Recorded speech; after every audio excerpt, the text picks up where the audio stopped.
এজেক plus এশিয়ার দেশগুলোর একটি সংগঠন, সেখানে আজকে ভার্চুয়ালি যোগ দিয়েছিলেন প্রধানমন্ত্রী তারেক রহমান। সেখানে তিনি এশীয় উন্নয়ন অংশীদারদের কাছে $200 কোটি ঋণ সহায়তা চেয়েছেন।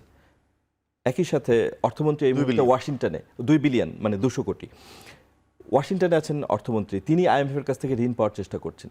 সরকার বিদেশি মানে জ্বালানি সংকট নিরসনে বিদেশি ঋণ পেতে হন্যে হয়ে মানে ঘুরছে, বা তারা হন্যে হয়ে বিদেশি ঋণের উৎস থেকে ঋণ পাওয়ার চেষ্টা করছে।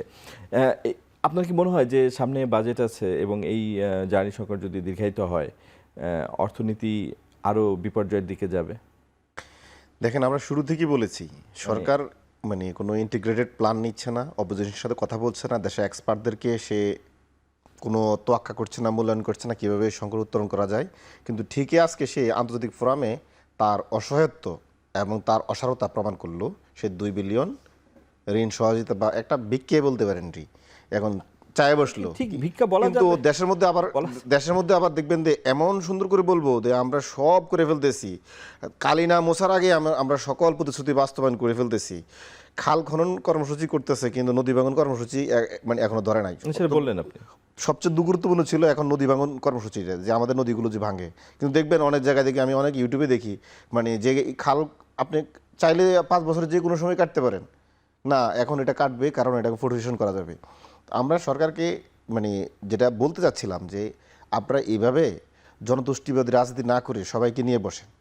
আপনারা যে এই যে এখন এরকম একটা ক্রাইসিসের সময় আপনি সারা পৃথিবীর কাছে দাতা সংস্থাদের কাছে আপনি অসহায়ত্ব প্রকাশ করলেন, 2 বিলিয়ন আপনার মানে সহযোগিতা লাগবে। অথচ এই যে বাংলাদেশ থেকে 234 বিলিয়ন টাকা লুট করলো যে ব্যাংক খেকুরা, এই লুটপাটকারীরা, এসালাম সহ যারা, তাদেরকে আবার আপনারা ব্যাংক রেজুলেশন অ্যাক্টের 18 ধারা পরিবর্তন করে তাদেরকে আবার মালিক হতে সুযোগ করে দিলেন এবং ব্যাংক লুট করার রাস্তাটা আবার সুগম করে দিলেন।